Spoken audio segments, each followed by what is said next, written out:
estudiante de matemáticas de la Universidad Nacional de Colombia, sede Medellín. Soy el líder fundador del grupo de investigación en computación cuántica, Quantum Computing. La idea de crear este semillero nace cuando, junto con el profe Alcides, identificamos la necesidad y trabajamos juntos en una de las materias que ofrece acá la Escuela de Física de la Facultad de Ciencias, y desde entonces nos dedicamos a investigar este tema de la computación para buscar soluciones a un futuro más sostenible. El grupo actualmente lo conforman 15 personas, de las cuales contamos con 2 profesores de la Escuela de Física y Matemáticas acá de la Facultad de Ciencias. Es un grupo multidisciplinar, contamos con estudiantes de diversas carreras y diversas facultades, carreras como física, matemáticas, ingeniería física, ingeniería de sistemas, y estamos asociados a 3 facultades: la Facultad de Ciencias de Medellín, Facultad de Minas de Medellín y la Facultad de Ingeniería de Bogotá, y esperamos que en un futuro poder vincular a nuevas facultades. El enfoque del grupo de investigación se centra especialmente en el desarrollo de conocimientos en el área de la teoría cuántica, la computación y sus aplicaciones en diversas áreas como son la química, la industria, la medicina, la academia. Y bueno, pues la idea de todos estos estudios es desarrollar y profundizar los conocimientos teóricos y prácticos respecto a la teoría de la computación cuántica. Nuestro objetivo general sería promover en la agrupación estudiantil actividades de investigación y que éstas propicien la generación y desarrollo de ideas y proyectos que vayan encaminadas a un futuro más sostenible.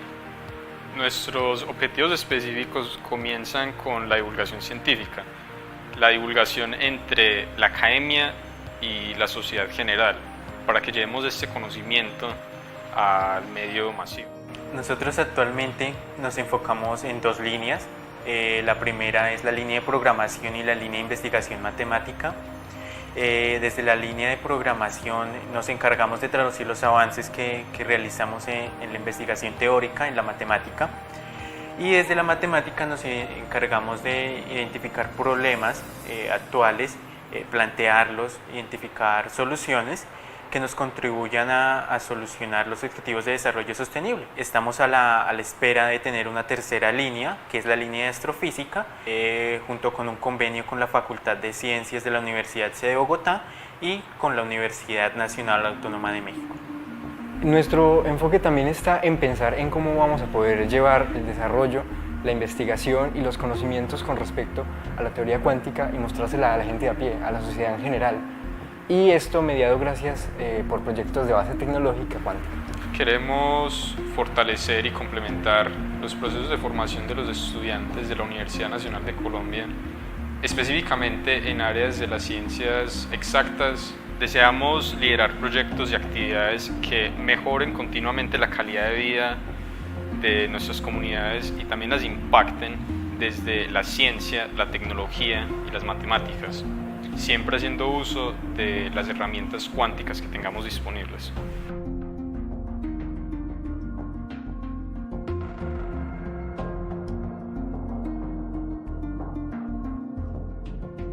Soy estudiante de Ingeniería Física de la Universidad Nacional de Colombia, en el cual soy un apoyo para el semillero de investigación de mecánica cuántica de la Universidad Nacional de Colombia, sede de Medellín, en el cual en este semillero tratamos de buscar soluciones a problemas específicos, desarrollar amplias soluciones en programación, en la teoría de matemáticas y física. Las soluciones cuánticas están brindando una innovación asombrosa y están teniendo un impacto en este momento. Estas soluciones ayudarán a nutrir nuestro planeta y mejorarán nuestras vidas para las generaciones venideras. Abordaremos grandes problemas en química, ciencias ambientales, educación, matemáticas y física, descubriendo cómo se usa la tecnología cuántica de hoy y cómo se usará mañana para mejorar nuestro planeta. Algunos datos interesantes sobre el grupo de investigación es que somos el primer grupo de investigación en computación cuántica en toda la universidad, en todas sus 9 sedes. Además, algunos de nuestros impactos e investigaciones queremos llevarlas a la gente de a pie, no dejarlas netamente en la academia. Es por esto que semestralmente y cada que es posible realizamos cursos de formación para toda la comunidad académica y todo el público en general, contándoles sobre lo que hacemos y formándolos en computación cuántica.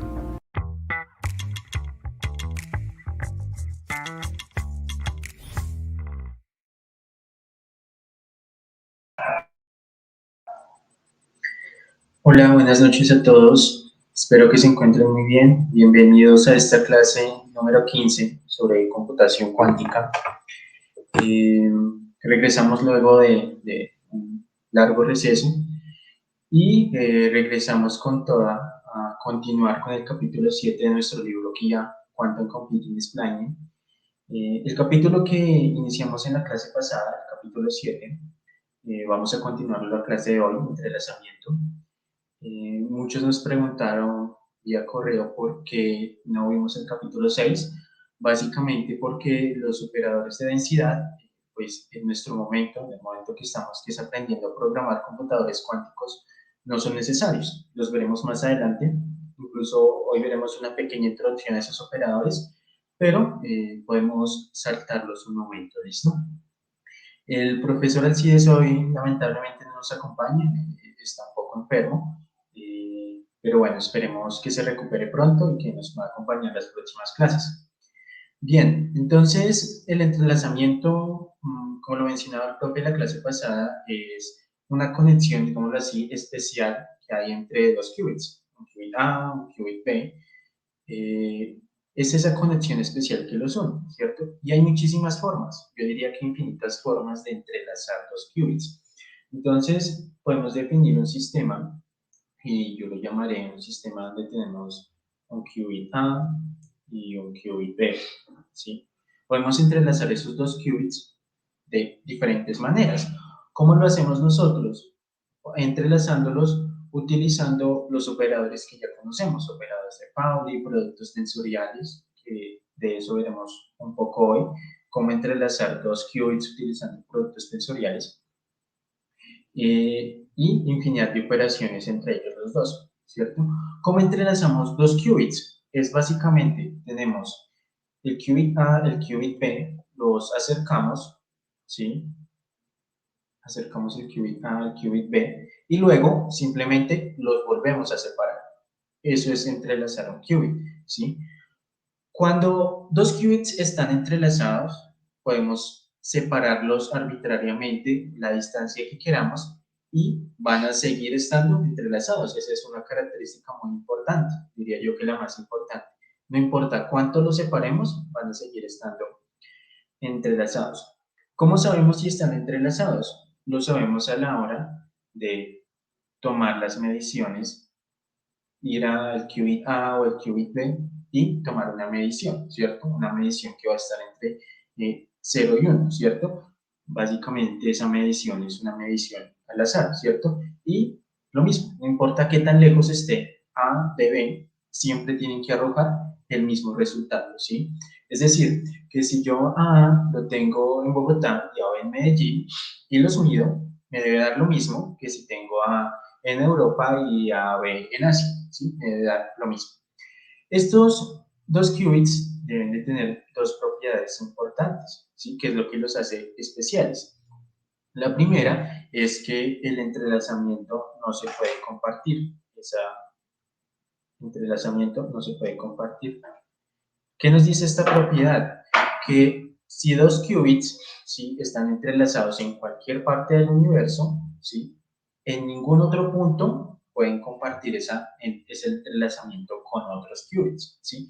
Eso quiere decir que el entrelazamiento no se puede compartir. Entonces, luego de que los entrelazamos, nada de compartir. Entonces, no se puede compartir, no se comparte.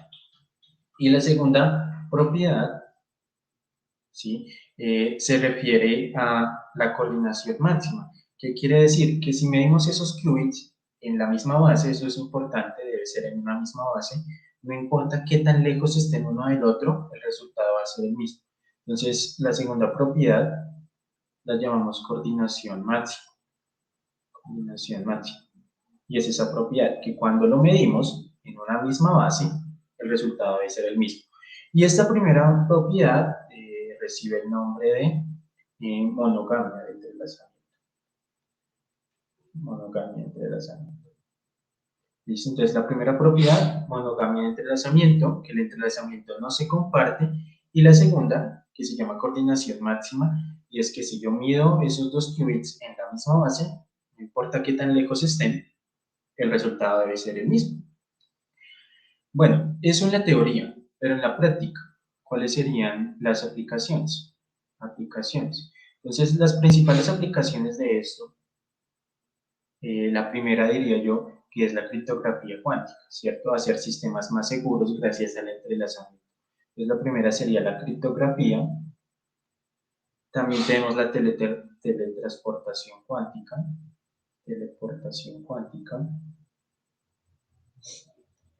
Teleportación, también tenemos muy importante la metrología.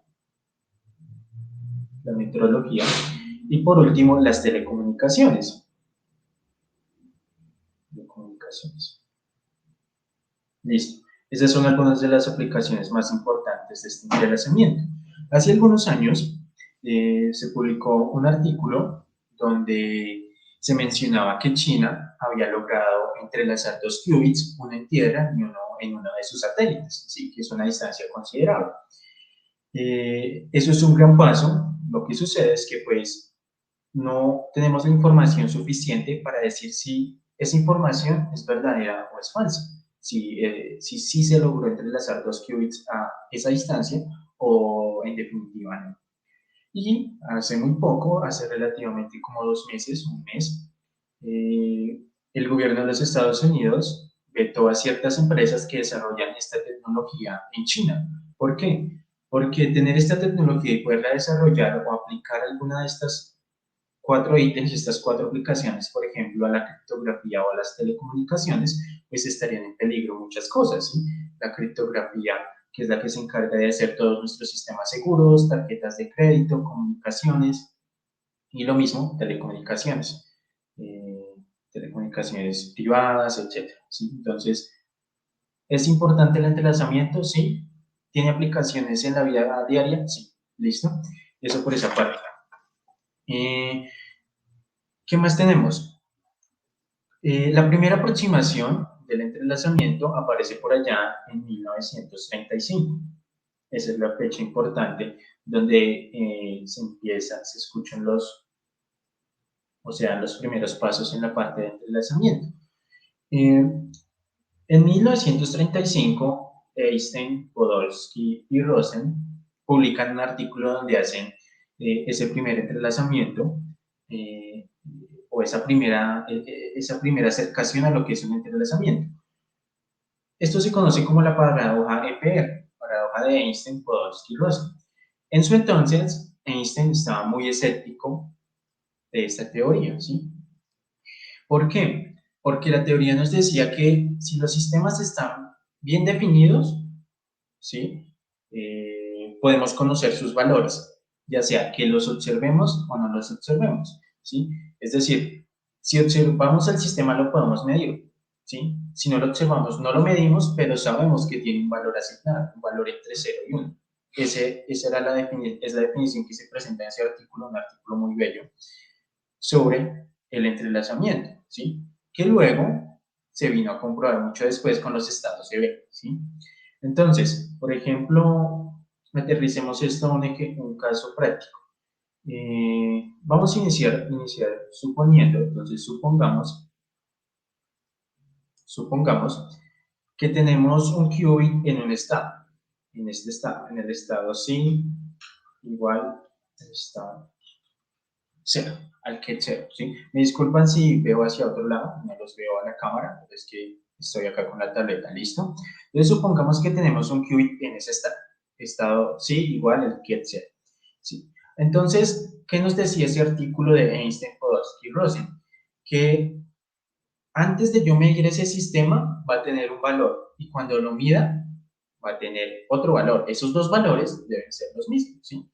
Entonces, supongamos que queremos medir la compuerta Pauli de X. Entonces, tenemos un qubit en este sistema inicial y queremos ver qué pasa cuando medimos utilizando la compuerta X, ¿sí? Entonces, nos quedaría lo siguiente. nuestro estado inicial sí, que está el que es 0, pues sería igual a algo muy conocido, ¿sí? que ya lo tenemos, que sería el estado más el estado menos dividido raíz de 2. ¿Qué fue lo que hice? Apliqué la matriz o la compuerta de x a este estado inicial y me queda esto, ¿cierto? Y de esto, ¿qué podemos concluir? Tenemos dos conclusiones importantes. Que el 50% de ese sistema, ¿en qué estado está? En el estado más, ¿sí? Y por simplemente lógica, como sabemos que la suma de las probabilidades siempre debe ser igual a 1, entonces el otro 50 debe estar en el otro estado, ¿cierto? Entonces 50% en el estado más, 50% en el estado menos. Esto lo supimos únicamente después de hacer la medición, es decir, después de que yo apliqué la compuerta X, ¿sí?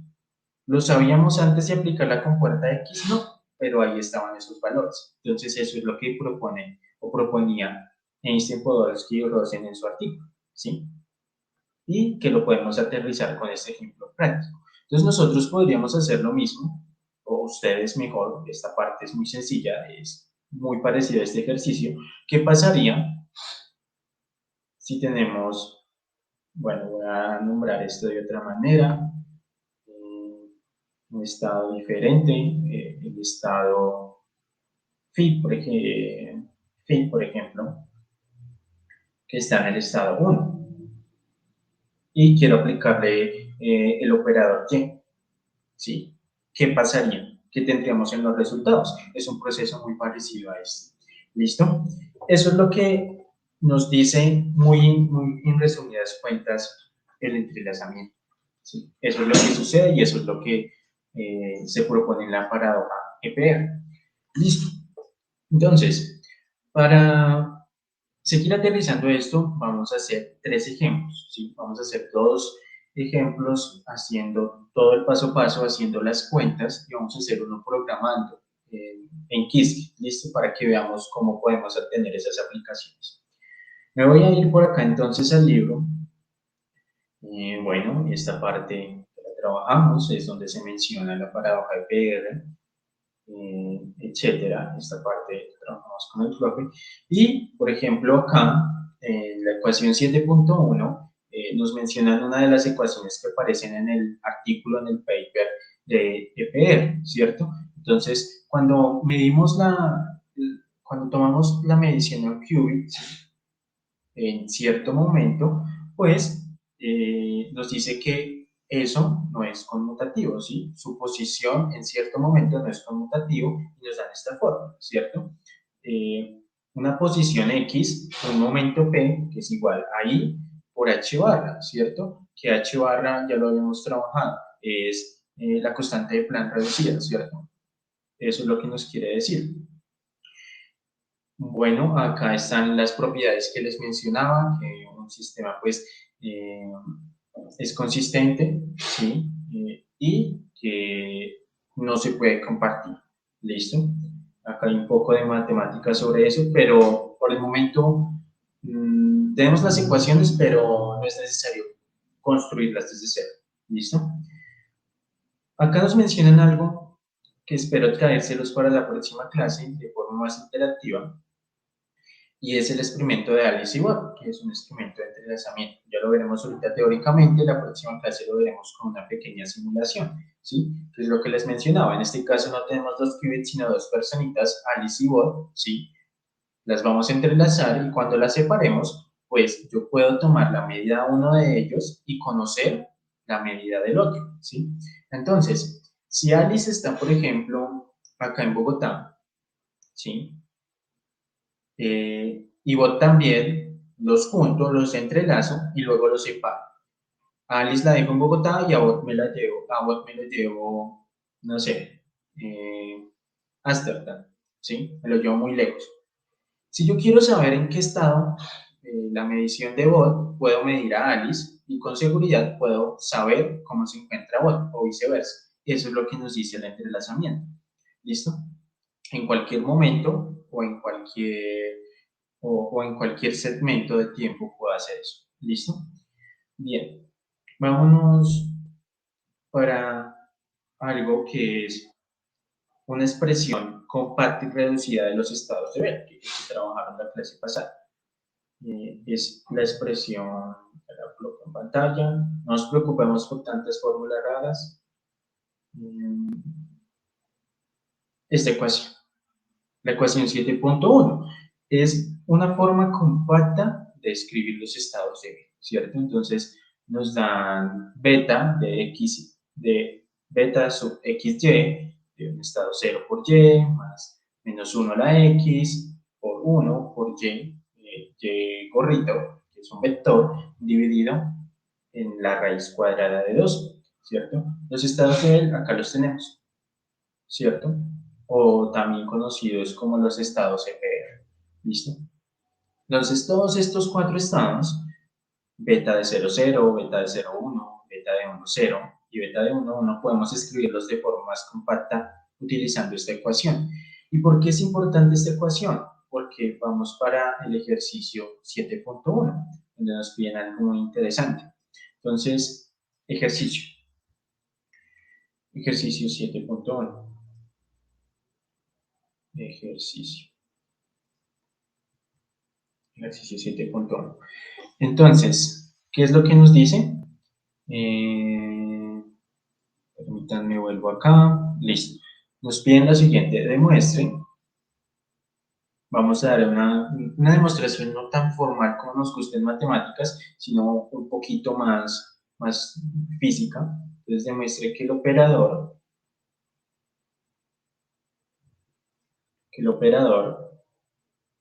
este operador que estoy colocando acá, que lo vimos en el capítulo 5, productos tensoriales, entonces estoy haciendo un producto tensorial entre Z y Z, ¿cierto? Entre dos matrices, ambas Z. Entonces el producto tensorial entre Z y Z actúa sobre la ecuación 7.1, que fue esa que les acabo de mostrar, la forma compacta, ya la coloco en pantalla, de escribir los estados de Bell, a través del bit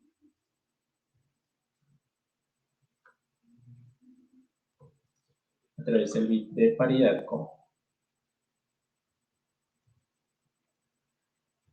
¿Listo? Entonces eso es lo que nos están pidiendo. Bueno, acá como hay a través del bit de paridad común. Entonces ese operador está definido, el producto tensorial entre Z por Z,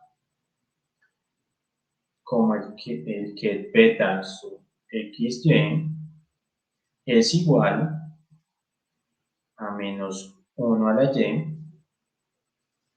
por el que beta de sub x. ¿Listo? Eso es lo que nos están pidiendo. Demostración. ¿Cómo demostramos eso? Miren que aparecen términos muy parecidos a los que vimos en la fórmula compacta de los estados de Bell. Entonces, justamente acá nos están dando una pista. Utilice esa expresión para demostrar esto. Entonces, voy a regresarme a la fórmula 7.31.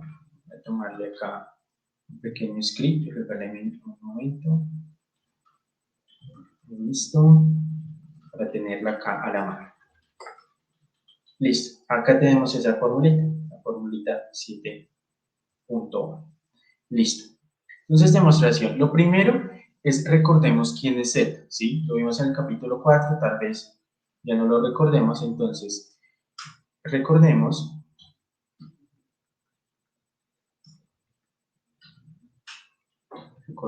la acción de operación de Z, bueno, la acción de Z, dejémoslo en palabras sencillas.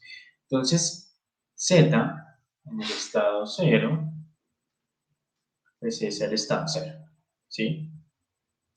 Pero si tenemos Z medido en el estado 1, pues eso sí nos cambia un poquito, nos queda menos el estado. Eso es lo que ocurría cuando teníamos el operador Z, ¿cierto? Entonces acá estamos haciendo producto tensorial de Z por Z. Entonces, cuando tenemos este primer caso, pues vemos que el operador, su resultado es el mismo estado, 0. Pero cuando tenemos z de 1, entonces solamente nos cambia el signo, ¿cierto? Entonces, el operador z, ¿sí?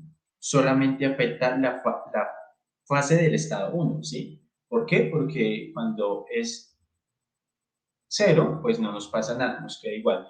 Pero cuando es 1, sí está afectando su fase, ¿cierto? Entonces la cambia por la de signo opuesto. Eso es lo que está ocurriendo. ¿Cómo podemos escribir esto? Entonces podemos decir que z, como nos piden demostrar, no estaría bien que dijéramos z de 0 o z de 1. Entonces yo voy a tomar una letra arbitraria cualquiera, ¿sí? Para demostrar. Entonces puedo decir z de a va a ser igual a menos 1 a la a por el que a. ¿Listo? Yo puedo escribirlo de esa manera. Simplemente para no utilizar ni 0 ni 1, lo reemplacé por una a para probar de manera general para cualquier estado. ¿Sí? Listo. Miremos que esto se parece o empieza a parecerse al término de la ecuación 7.1, que es esta que yo coloqué acá, ¿cierto? Entonces, queremos llegar a algo de esa forma, básicamente, algo más compacto. Entonces, acá voy a continuar acá. Entonces, el operador no hace nada en el primer qubit, ¿cierto? Porque si está en el estado 0, lo deja igual, es decir, no lo hace nada, no le está haciendo nada, porque es 0. Entonces, tenemos lo siguiente, el producto tensorial de z por z, en estado 0 y y, ¿sí? Que es esto que tenemos acá en la forma compacta de los estados de Bell, es igual, ¿sí? A menos 1. Acá tenía la A, acá voy a colocar a la Y, ¿sí? Por el que 0, Y. ¿Qué fue lo que hice? Cambié las A's por Y's, ¿sí? Porque ya utilizamos la variable A para evitar confusiones. Lo recomendable en las demostraciones es utilizar diferentes nombres para las variables. Listo. Entonces, recordemos que nos estamos guiando por esta, la fórmula 7. Este sería para el primer caso, ¿cierto? Cuando estamos en z de 0, ¿cierto? Cuando el operador z actúa sobre el estado 0, no hace nada. En el segundo caso, sí pasa algo mucho más interesante, porque si aplicamos el operador z al estado 1, él está cambiando el signo. Entonces, esto sería un primer caso. Un segundo caso sería el que les acabo de mencionar, cuando le está afectando. Entonces, tenemos el producto tensorial de z por z, ¿sí? Por menos 1, sí, por menos 1. De nuevo, utilizo un nombre diferente, elevado a la x, por el que, entonces, 1 por 8. ¿Listo? Pero esto está como un poco feo escrito, podemos mejorarlo. Entonces, esto es lo mismo que menos 1 a la x por z del que 1 producto tensorial de z por el que del vector y. Listo. Entonces, ¿qué fue lo que hice ahí? Básicamente distribuir, ¿cierto? Distribuir el producto tensorial para todos los términos de esa ecuación que tenía. Pero esto lo puedo simplificar un poquito más para que me quede un poco más elegante, más presentable. Entonces me quedaría menos 1 a la x por menos 1, ¿sí? ¿Por qué por menos 1? Fíjense que tenemos esto que estoy encerrando en rojo. El operador z aplicado al estado 1. ¿Y qué dijimos que era eso? Igual a menos 1. ¿Listo? Por menos 1 elevado a la y por el que 1 de y. ¿Listo? Y ya tenemos algo mucho más parecido, bueno, casi parecido a la ecuación 7.1, la forma compacta. Ya tenemos los dos casos, cuando el operador Z actúa en el estado 0, cuando el operador Z actúa en el estado 1. Listo. Ahora, ya nos falta poco para terminar la demostración y cumplir con los que nos pedían. Entonces tenemos, supongamos que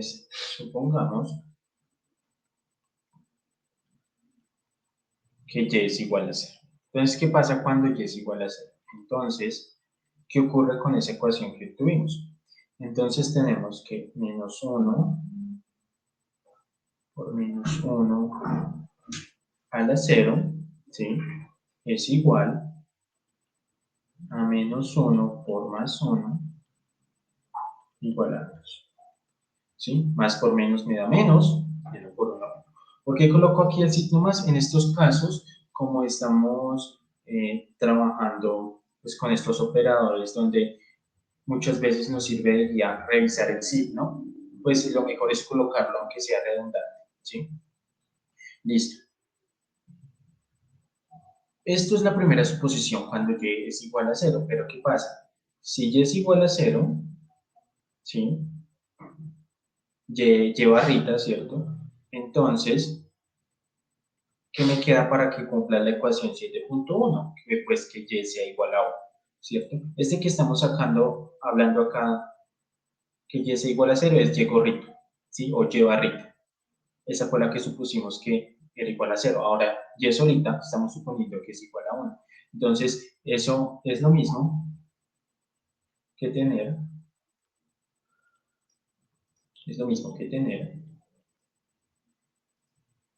menos 1 a la h. ¿Listo? Eso es lo mismo que tener menos 1 a la h. Entonces, si seguimos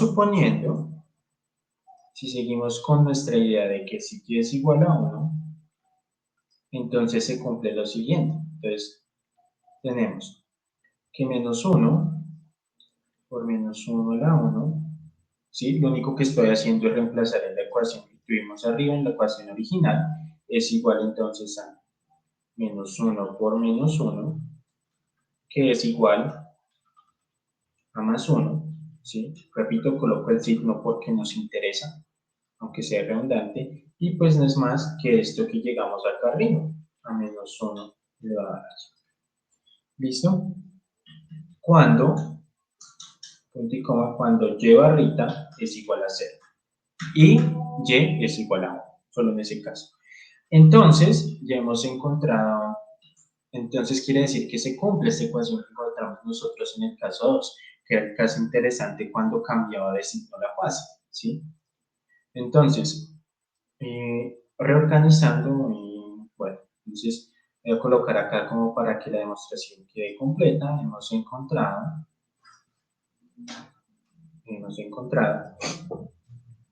el producto tensorial del operador z por z por menos 1 a la x de 1 por y barrita. Okay. ¿Y a cuánto nos dio que era igual? Recordemos, esto era lo que nos estaban viendo. Me vuelvo acá arriba. Esta era la ecuación original, ¿sí? La que nos estaban dando. Es lo que acabo de copiar. Entonces hemos encontrado que eso que nos estaban dando es igual a ¿qué? Pues a lo que obtuvimos acá arriba en la ecuación. Es igual a menos 1 de x por menos 1 de y por el que 1 y barrita. ¿Listo? Pero démonos cuenta que aquí falta algo. Esta ecuación que obtuvimos acá, aún le falta algo para parecerse a la 7.1, ¿sí? Para que esté en su forma compacta. Entonces, lo que simplemente hacemos es reorganizar los términos. Entonces, reorganizando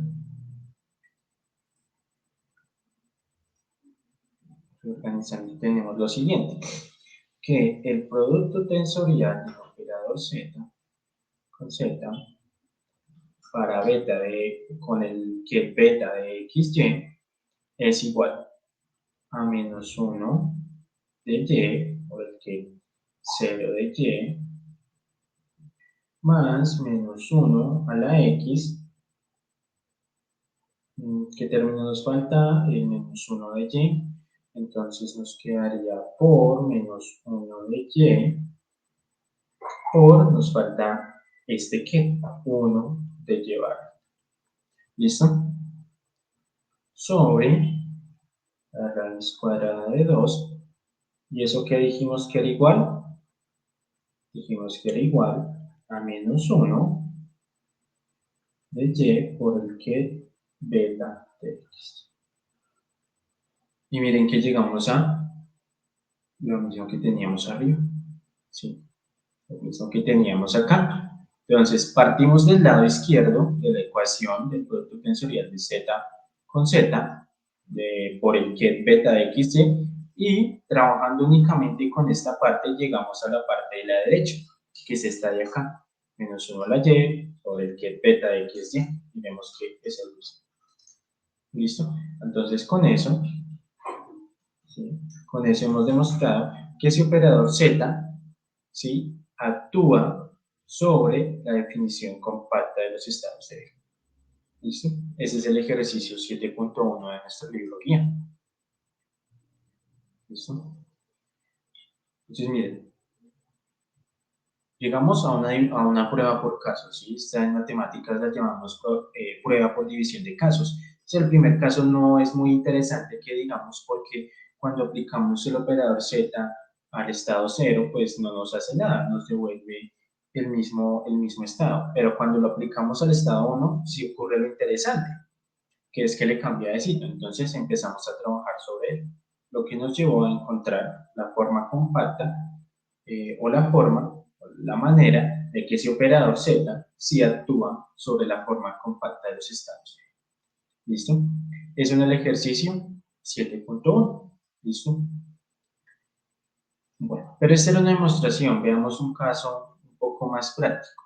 Veamos el ejercicio 7.2. Ejercicio 7.2. Listo. En esta nos dice, bueno, están entrelazados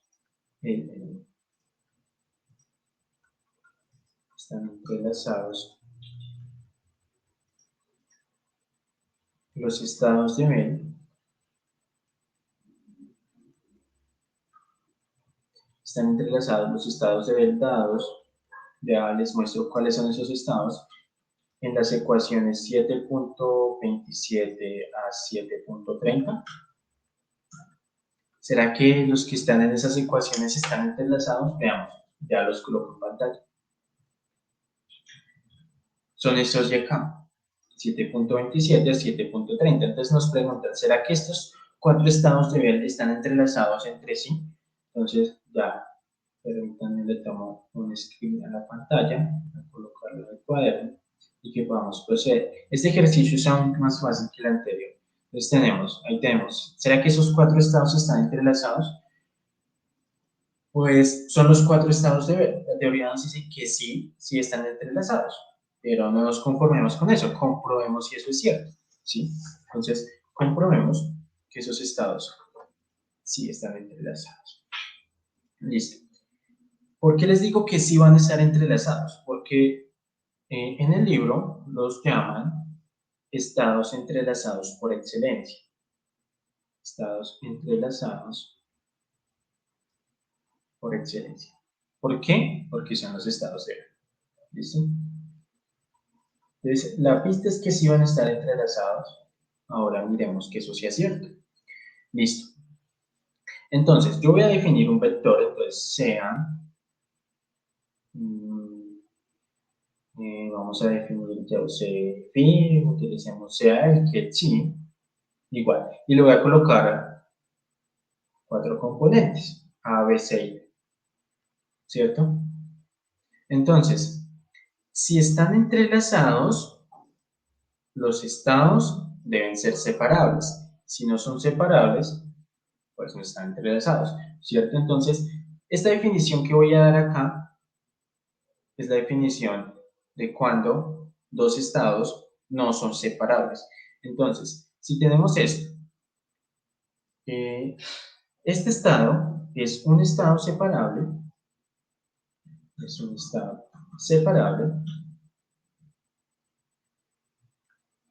si y solo si, este si con dos i significa si y solo si, se cumple lo siguiente. Si A por D es igual a B por C, ¿sí?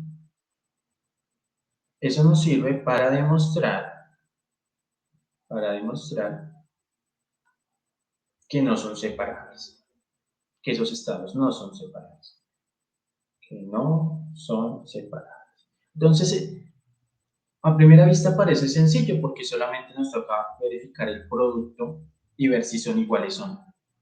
Es lo único que tenemos que hacer. Listo. ¿Se les hacen parecidos estos estados de Bell? Pues nosotros ya los hemos trabajado.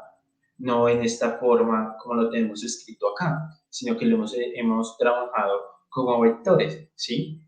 Cuando definimos al inicio del curso los operadores, un poquito antes definimos ciertos vectores. Entonces yo acá simplemente no voy a dedicarme a entrar en detalle porque es esa forma en vector, sino porque para agilizar un poquito las cosas y que ya lo vimos. Entonces este primer estado de Bell, nosotros ¿cómo lo escribíamos?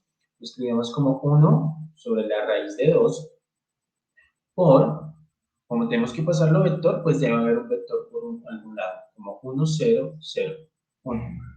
Sí, de manera que si yo multiplico este escalar 1 sobre raíz de 2 por este vector, pues me tiene que dar esta vector, ¿sí? Y para los demás, pues muy parecido. 1 sobre raíz de 2. Y aquí me queda 0, 1, 1, 0. Para este, lo mismo, 1 sobre raíz de 2.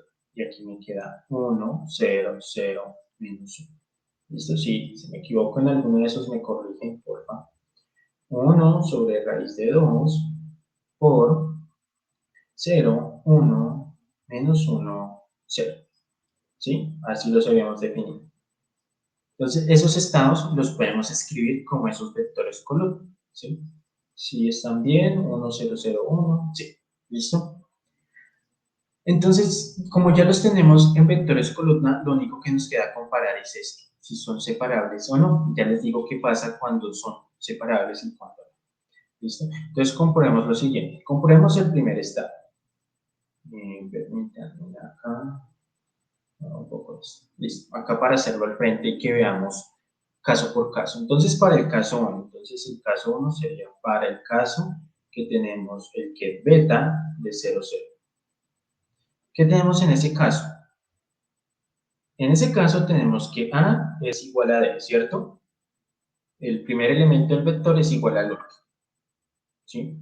¿Y a qué es igual a ellos los dos? Pues a 1 sobre raíz de 2, ¿cierto? ¿Por qué? Me dirán, pero ¿por qué si aquí hay un 1 y aquí hay otro 1? Porque recuerden que cuando tenemos un escalar por un vector, pues el producto se hace componente a componente. Entonces sería 1 sobre raíz de 2 por 1, 1 sobre raíz de 2 por 0 y por último por 1. ¿Sí? Entonces por eso A y D, ambas son iguales y ambas es 1 sobre raíz de 2. ¿Y qué tenemos para B y para C? B es igual a C y eso es igual a 0, porque 1 sobre raíz de 2 por 0 es 0 y lo mismo para el caso de C, ¿cierto? Entonces, ¿qué tenemos en este caso? Decimos que A por D es igual a ¿cuánto es la multiplicación de 1 sobre raíz de 2 por 1 sobre raíz de 2? Se cancelan las raíces y me queda un medio. Eso es diferente al producto de B por C. 0 por 0, ¿cuánto me da? 0, ¿cierto? Entonces, para este caso decimos que no es separable. Ese producto no es separable. Y si no es separable, ahora sí lo que les dije que les iba a contar más adelante, si no es separable, quiere decir que está entrelazado. Eso es lo más importante. Si no está aquí, no es separable, quiere decir que está entrelazado. Y lo mismo lo repetimos para los demás. Para este caso, para el caso de el que beta de 0, 1, tendríamos lo siguiente, ayúdenme por, tendríamos que A es igual a D, ¿cierto? ¿Todos de acuerdo? ¿Y eso a cuánto es igual? Pues estamos en este caso a 0, ¿cierto? Porque sería 1 sobre raíz cuadrada de 2 por 0, eso me da 0 y lo mismo en el último caso. Listo. Y también tenemos que B pues, debe ser igual a C y eso es igual a 1 sobre raíz de 2, ¿cierto? Entonces, a diferencia del caso 1, como que se invirtieron los papeles.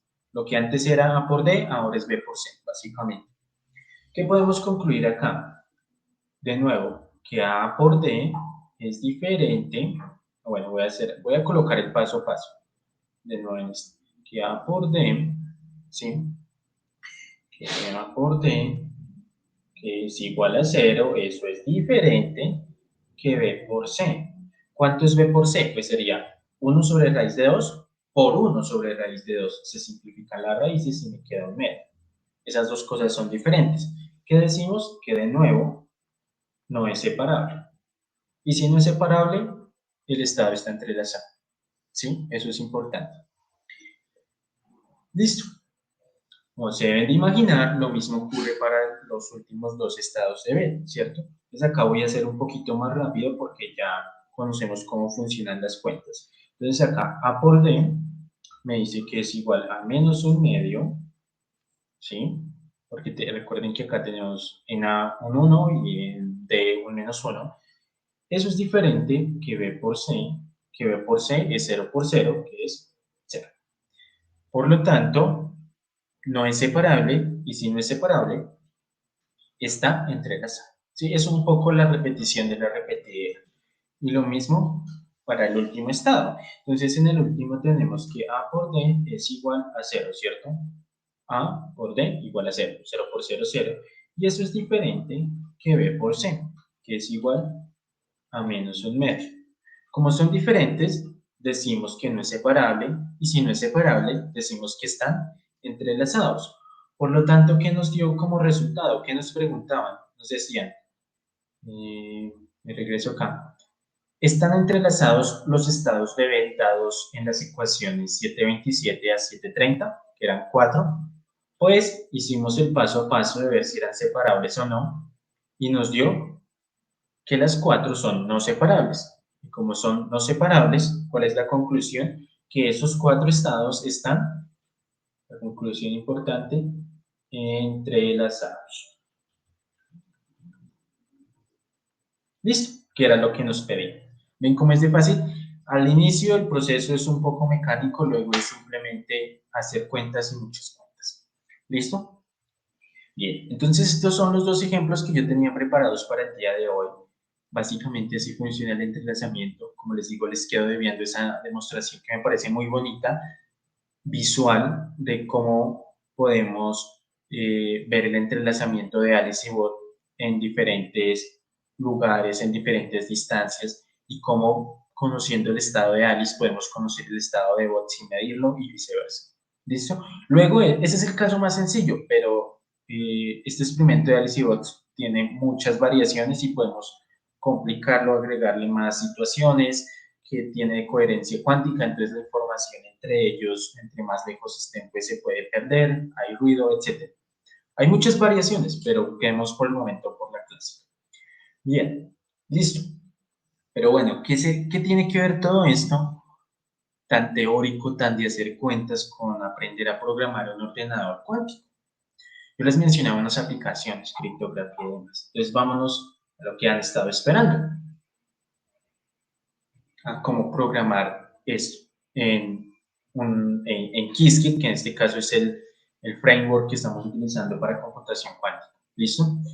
Bueno, lo primero, como es de costumbre, pip install Qiskit para que nos instale la librería de Qiskit. Yo acá ya la instalé, ¿cierto?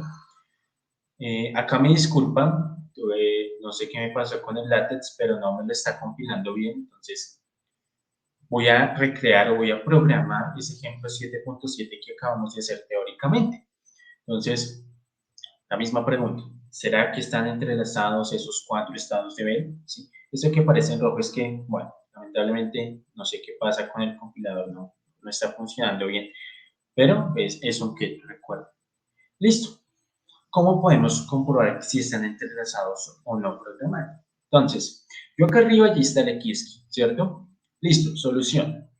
Lo primero es que estoy llamando a Qiskit y estoy importando una matriz de densidad. Recuerden que nos saltamos ese capítulo, pero que no necesitamos conocer a profundidad la teoría para usar una matriz de densidad. Este es el caso, digámoslo así, a mi modo de ver, más óptimo que encontré para resolver este problema. Puede que haya una forma más fácil de resolverlo sin utilizar una matriz de densidad. Entonces, lo que hice en el primer paso es que estas ecuaciones feas que nos están dando acá las pasé a matrices, ¿sí? En nuestro caso acá cuando las hicimos a mano, las pasamos a vectores, ¿sí? Acá las pasé a matrices. Listo. Entonces, las pasé a matrices, las definí, entonces la primera que era el estado 0, 0, el estado 0, 1, el estado 1, 0 y el estado 1, 1, ¿sí? Y les asigné pues sus matrices de densidad como estaban en la fórmula. Luego utilicé un if, ¿sí? Para que empiece a verificar los 4 casos. Entonces, para que si ese primer caso es no separable, listo. Quiere decir que está entrelazado y va a pasar a verificar el siguiente caso, que sería el estado 0,1.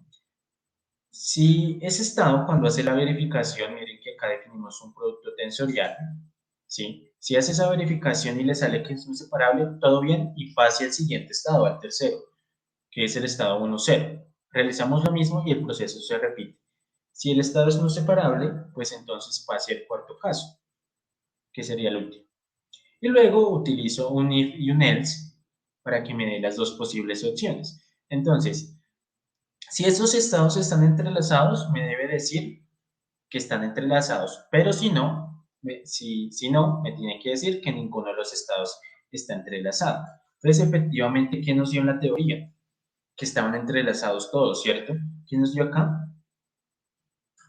Que están entrelazados los siguientes estados y nos dice, está entrelazado el estado beta de 0, 0, beta de 0, 1, beta de 1, 0 y beta de 1, 1. ¿Sí? Bueno, acá yo tengo el resultado, pero vamos a volver a ejecutar esta celda a ver qué nos vuelve a dar. Listo, ya la corro y miren que nos vuelve a dar el mismo resultado. ¿Listo? Entonces así se programan algunos de esos ejercicios que nos puede ahorrar mucho tiempo. ¿Listo? Entonces, ¿qué es lo que hicimos acá cuando había un producto tensorial y una matriz de densidad? Lo que está haciendo es verificando, ¿sí?, si los estados están entrelazados mediante sus matrices de densidad. Entonces, ¿qué es lo que hace? Toma la matriz de densidad del estado 0, 0 y la compara con la del estado 0, 1, con la del estado 1, 0 y con la del estado 1, 1. Está haciendo 4 comparaciones para determinar si están entrelazados. Como les dije, no sabemos por el momento qué es una matriz de densidad, pero podemos utilizar esto sin conocer la fórmula, sin conocer la teoría, para que nos ayude a saber si algo está entrelazado. Listo. Acá nos presentan que todos están entrelazados, ¿cierto? Bueno, pues el estado de entrelazamiento de un par de qubits o más qubits está dado por un valor. Como es de imaginarse, es un valor entre 0 y 1, ¿sí? Es decir, si están pero muy entrelazados un 100%, pues el valor será 1, ¿sí? Entonces la pregunta que les dejo a ustedes de tarea, y este notebook lo pueden encontrar en los comentarios y también en la descripción del canal de YouTube, lo mismo esperemos que esté en el GitHub lo más pronto posible para que lo descarguen y puedan hacerle una copia y empiecen a jugar con estos estados, a darles otros valores. Si se les ocurre no utilizar matrices de densidad, sino vectores y escalares, que también es una forma, lo pueden hacer. Pero mi pregunta es encaminada, ¿será que podemos determinar cuán entrelazados están los estados? Entonces acá nos dijeron que todos estaban entrelazados, pero no sabemos cuánto. Es un valor entre 0 y 1, ¿sí? Entonces, ¿será que podemos determinar cuánto, ¿sí?, cuantificar ese entrelazamiento? La respuesta es que sí. ¿Cuál es la tarea? ¿Cómo hacemos para que con un programa como esto, es muy sencillo, nos diga los siguientes estados están entrelazados, por ejemplo, un 0,8%, ¿sí? O están entrelazados 1, o están entrelazados 0, ¿sí? ¿Qué quiere? Bueno, decir que algo está entrelazado 0 sería un poquito contradictorio, porque si ese cuán entrelazados es 0 significa que en realidad no lo están, que no están entrelazados, ¿cierto? Entonces, ¿podemos determinar cuán entrelazados están los estados? Sí. Tarea, ¿cómo lo programamos? ¿Cómo verificamos que nos dio un valor que nos diga están entrelazados tanto? Y verifiquen que ese valor les dé entre 0 y 1, ¿sí? Si les da un valor diferente a ese, algo está mal. ¿Listo? Listo. Entonces, yo creo que justo nos dio el tiempo de esta horita de clase para ver tanto la teoría como la práctica. ¿Listo? Entonces, tiene a su disposición este notebook. Voy a tratar de solucionar este error que no me está compilando el ket, el símbolo de ket en el látex, para que jueguen con ese notebook y demás. ¿Listo? La próxima clase esperamos tener más ejercicios, tanto teóricos como prácticos. Entonces, quedamos en la página 157. Cuando un estado está entrelazado, es el título de esa página, capítulo 7. Y en las próximas clases, de hoy en 8 días, pues trabajaremos los ejercicios del libro 7.3 y 7.4. ¿Listo? Es muy importante que si pueden irlos revisando y llegan con dudas a la clase, pues eso sería genial. Les recomiendo en particular revisar el ejemplo 7.4 porque está mezclando la ecuación de un hamiltoniano, ¿sí? Y nos está hablando de un campo magnético del valor de un spin, ¿sí? De una partícula. Entonces, pueden haber muchos conceptos que no entendamos, entonces los pueden traer a la clase de hoy en 8 días. Listo. Eso sería entonces lo que les tenía preparado para la clase de hoy. Clase número 15 y nos veríamos dentro de 8 días. ¿Listo? Entonces, nos vemos en 8 días, que descansen y espero lleguen con muchas dudas y hayan entendido el tema de la clase de hoy. ¿Listo? No sé si hay preguntas o no. Listo. Si no hay preguntas, entonces podemos dejar por acá. Muchas gracias a todos y feliz noche. Chao, chao.